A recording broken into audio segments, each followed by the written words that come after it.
வணக்கம். மாலை முரசு செய்திகளை விரிவாக பார்ப்பதற்கு முன்பாக முதல் தலைப்புச் செய்திகளை பார்க்கலாம். சென்னை கிண்டியில் 30 கோடி ரூபாய் மதிப்பீட்டில் புனரமைக்கப்பட்ட சிறுவர் இயற்கை பூங்கா திறப்பு. முதலமைச்சர் மு.க. ஸ்டாலின் திறந்து வைத்தார்.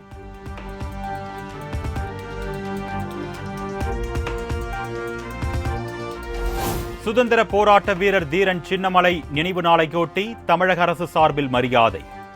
சென்னை கிண்டியில் உள்ள அவரது சிலைக்கு கீழ் வைக்கப்பட்டுள்ள திருவுருவ படத்திற்கு முதலமைச்சர் மு.க. ஸ்டாலின் மலர் தூவி மரியாதை.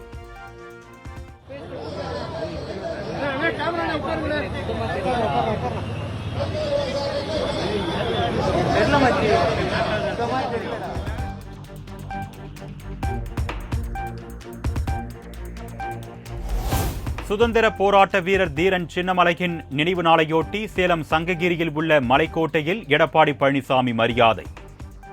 நினைவு மணிமண்டபத்தில் உள்ள திருவுருவ படத்திற்கும் மலர் தூவி மரியாதை செலுத்தினார்.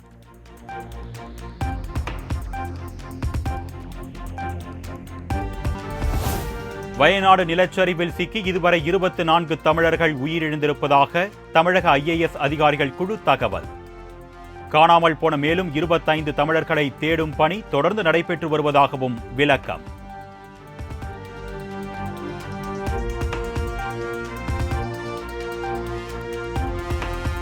கேரள மாநிலம் சூச்சிப்பாரா நீர்வீழ்ச்சி பகுதிக்கு மீட்பு பணிக்கு சென்ற வீரர்கள் சிக்கி தவிப்பு. ஹெலிகாப்டர் மூலம் பத்திரமாக மீட்ட பாதுகாப்பு படையினர்.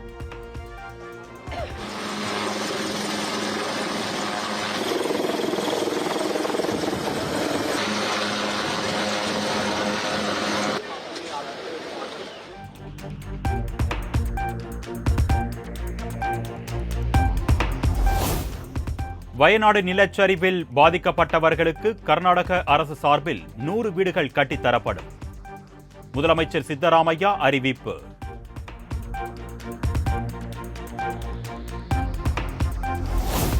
வயநாட்டில் நிலச்சரிவு பாதிப்பு தொடர்பான நிவாரணப் பணிகளை மேற்கொள்ள 3 கோடி ரூபாய் நிதி உதவி. பாதிக்கப்பட்ட பகுதிகளில் ஆய்வு செய்த பிறகு நடிகர் மோகன்லால் அறிவிப்பு.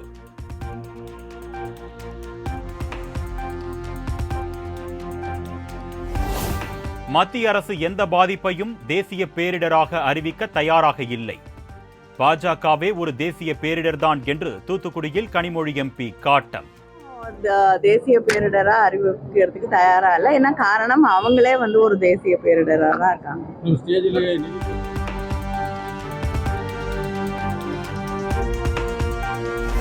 காஞ்சிபுரம், செங்கல்பட்டு, திருவண்ணாமலை, விழுப்புரம், கோவை, நீலகிரி மாவட்டங்களில் கனமழைக்கு வாய்ப்பு. சென்னை வானிலை ஆய்வு மையம் தகவல்.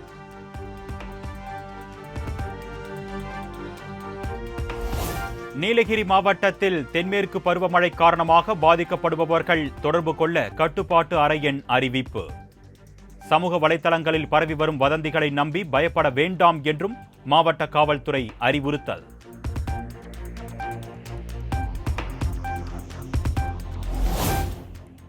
மேட்டூர் அணைக்கு நீர்வரத்து வினாடிக்கு 70,000 கனஅடியாக குறைந்தது. அணையின் பாதுகாப்பு கருதி நீர் முழுவதும் காவிரி ஆற்றில் திறப்பு.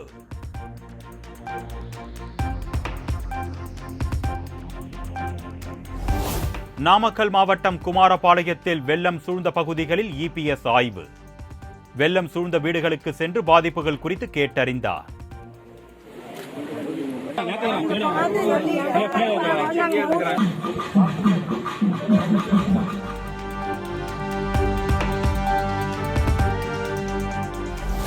வெள்ளத்தால் பாதிக்கப்படும் காவிரி கரையோர மக்களுக்கு மாற்று இடம் வழங்க ஆளும் அரசிடம் பேச்சுவார்த்தை நடத்தப்படும். பாதிக்கப்பட்ட மக்களுக்கு நலத்திட்ட உதவிகளை வழங்கிய பிறகு எதிர்க்கட்சித் தலைவர் எடப்பாடி பழனிசாமி உறுதி.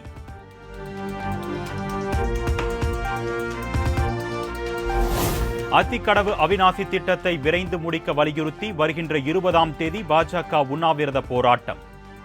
பரம்பிக்குளம் ஆழியார் அணை மதகு சரி செய்யப்படாமல் தண்ணீர் வீணாவதாக அண்ணாமலை குற்றச்சாட்டு.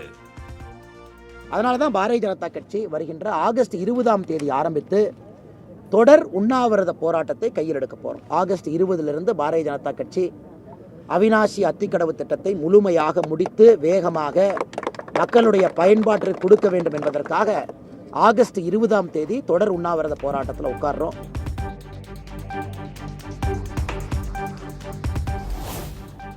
தமிழ்நாட்டில் 69% இடஒதுக்கீட்டை பாதுகாக்க சாதிவாரி கணக்கெடுப்பை நடத்த வேண்டும்.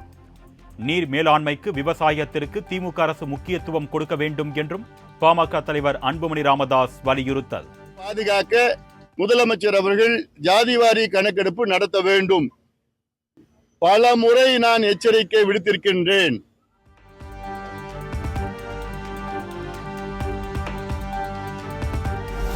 கீழடி ஆய்விற்கும் சமஸ்கிருதத்திற்கும் என்ன தொடர்பு என்று சீமான் கேள்வி. திராவிட மொழி என்றால் எந்த மொழி, யார் சொல்வார்கள் என்றும் வினா. யாராவது கேக்குறீங்களா? என் நாட்டு தமிழ்நாட்டுக்குள்ள பூமியை தோண்டி தொல்லியல் ஆய்வு செய்ய எதுக்கு சமஸ்கிருதம்? யாராவது சொல்லுங்க, எதுக்கு சமஸ்கிருதம்? திராவிட மொழி தெரிஞ்சிருக்கணுங்கிறது எது திராவிட மொழி? யார் சொல்வா? திராவிட மாடல் ஆட்சியின் தலைவர் சொல்வாரா? திராவிட மொழி எது? கீழடி ஆய்வுக்கு சமஸ்கிருதத்துக்கு ஏதாவது சம்பந்தம் இருக்கா? சொல்லுங்க, எதுக்கு சமஸ்கிருதம்? அங்க கல்வெட்டுல தோன்ற இடத்துல தமிழ் சமஸ்கிருதம்.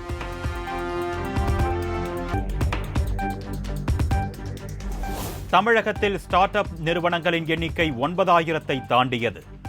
கடந்த 3 ஆண்டுகளில் மட்டும் 7,006 ஸ்டார்ட் அப் நிறுவனங்கள் புதிதாக தொடங்கப்பட்டிருப்பதாக தமிழக அரசு தகவல்.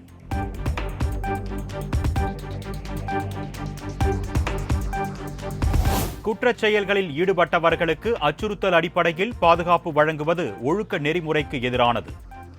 போலீஸ் பாதுகாப்பு வழங்கக் கோரி ஸ்டாலின் பாரதி என்பவர் தொடர்ந்த வழக்கில் சென்னை உயர்நீதிமன்றம் கருத்து.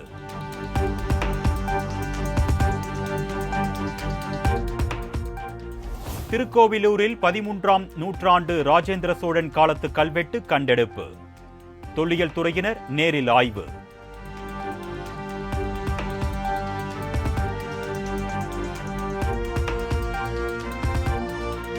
கோவையில் வழக்கறிஞர் வெட்டி கொலை செய்யப்பட்ட வழக்கில் 12 மணி நேரத்தில் 4 பேர் கைது. பணம் கொடுக்கல் வாங்கல் பிரச்சனையில் கொலை நடைபெற்றதாக மாவட்ட எஸ்பி விளக்கம்.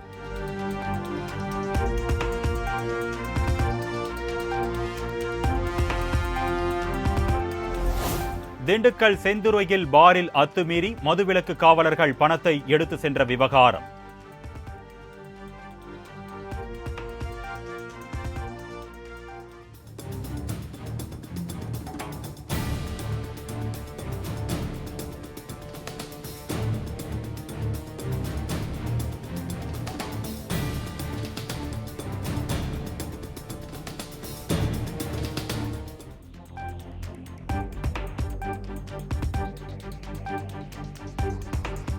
சிசிடிவி காட்சி வெளியான நிலையில் விசாரணைக்கு ஐஜி பிரேமானந்த் சின்ஹா உத்தரவு.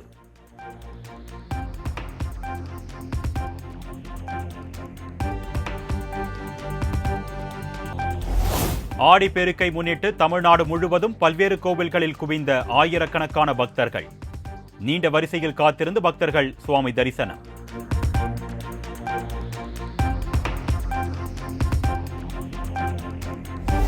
அதிமுக முன்னாள் எம்எல்ஏ வின்சென்ட் அனுமதியின்றி அடுத்தவர் நிலத்தில் கட்டிடம் கட்டிய விவகாரம். லஞ்ச ஒழிப்புத்துறை போலீசார் தொடர்ந்த வழக்கை ரத்து செய்ய சென்னை உயர்நீதிமன்றம் மறுப்பு.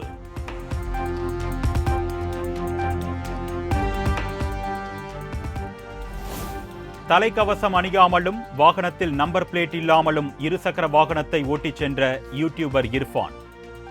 1500 ரூபாய் அபராதம் விதித்து சென்னை போக்குவரத்து காவல்துறை நடவடிக்கை.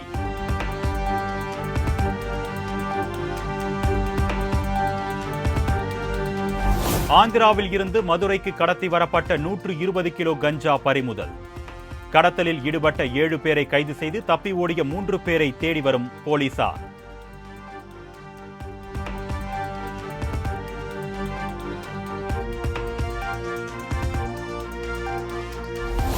பழனியில் அனைத்துலக முத்தமிழ் முருகன் மாநாடு. கால்கோள் விழாவை தொடங்கி வைத்தார் அமைச்சர் PK சேகர் பாபு.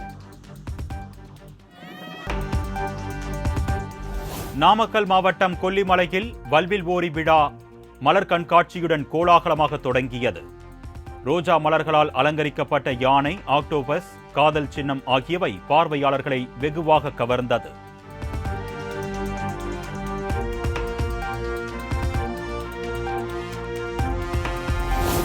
எல்லை தாண்டி மீன்பிடித்ததாக புதுக்கோட்டையைச் சேர்ந்த 4 மீனவர்களை கைது செய்த இலங்கை கடற்படை. படகு ஒன்றையும் பறிமுதல் செய்து இலங்கை கடற்படை மீண்டும் அட்டூழியம்.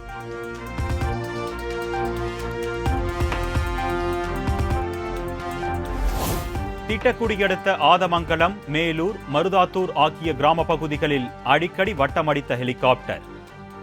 அதிக சத்தத்துடன் தாழ்வாக வட்டமடித்த ஹெலிகாப்டரால் கிராம மக்கள் அச்சம், போலீசார் விசாரணை.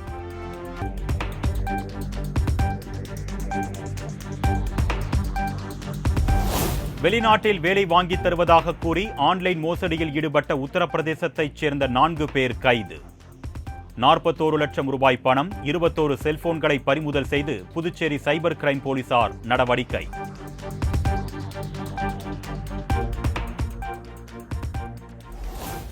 விவசாய அறிவியல் மையத்தின் 32வது சர்வதேச வேளாண் பொருளாதார சர்வதேச சங்க விழா டெல்லியில் தொடங்கி வைத்தார் பிரதமர் மோடி.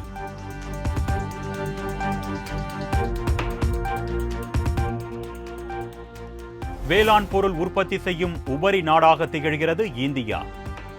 டெல்லியில் நடைபெற்ற வேளாண் கருத்தரங்கில் பிரதமர் மோடி பெருமிதம்.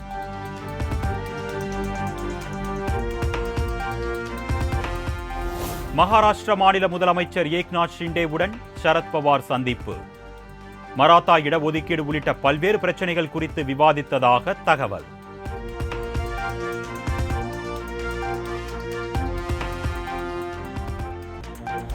இமாச்சல பிரதேசத்தில் ஏற்பட்ட மேக வெடிப்பு மற்றும் நிலச்சரிவில் 40 பேர் மாயம்.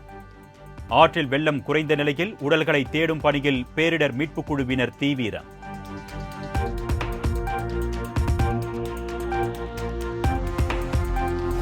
இமாச்சல பிரதேசத்தில் ஏற்பட்ட மேக வெடிப்பு காரணமாக முற்றிலும் சேதமடைந்த மணாலி சண்டிகர் நெடுஞ்சாலை. சாலையை சரி செய்யும் பணியில் அதிகாரிகள் தீவிரம்.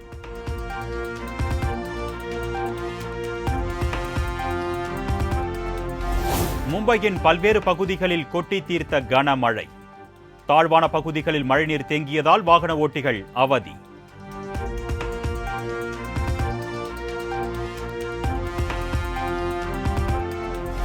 கர்நாடகாவின் ஜோக் அருவியில் ஆர்ப்பரித்து கொட்டும் வெள்ளம். பிரமிக்க வைக்கும் காட்சிகள் வெளியீடு.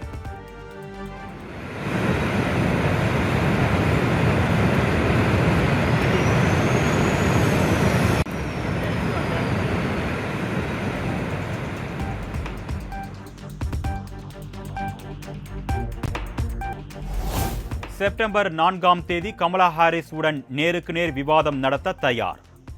குடியரசுக் கட்சியின் அதிபர் வேட்பாளர் டொனால்ட் ட்ரம்ப் சவால்.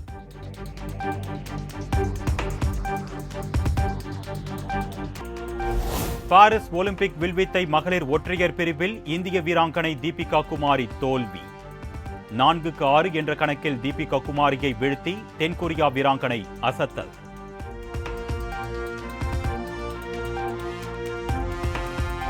பாரிஸ் ஒலிம்பிக்கில் 3வது பதக்கம் வெல்லும் வாய்ப்பை இழந்தார் இந்தியாவின் மனு பாக்கர். 25 மீட்டர் ஏர் பிஸ்டல் பிரிவில் 4வது இடம் பிடித்து பதக்க வாய்ப்பை பறிகொடுத்தார்.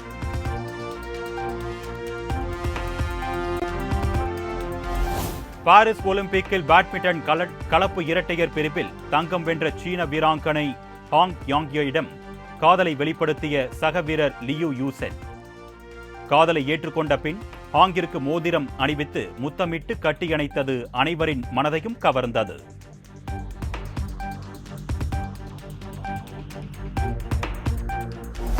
வயநாட்டில் பாதிக்கப்பட்ட மக்களுக்கு உதவி செய்ய முன்வாருங்கள். அந்தகன் பட ப்ரமோஷன் விழாவில் நடிகர் பிரசாந்த் வேண்டுகோள். Through this press meet, we really like to request யாரில் என்ன பண்ண முடியும், even if you give 1 rupee or old clothes, இல்லாட்டி எதுவோ என்ன முடியுமோ, food எதுவோ, please do support, help பண்ணுங்க. People need it. So I'd like to take this opportunity to request for help. And எல்லா யாரில் என்ன ஹெல்ப் பண்ண முடியும் பண்ணிட்டு இருக்காங்க சார். நடிகர் அஜித்தின் விடாமுயற்சி படத்தின் புதிய போஸ்டர் வெளியீடு. தீராத சாதனைகள், ஆறா ரணங்கள் யாவையும் எதிர்கொண்டு வெல்லும் விடாமுயற்சி என்ற வாசகம் வைரல்.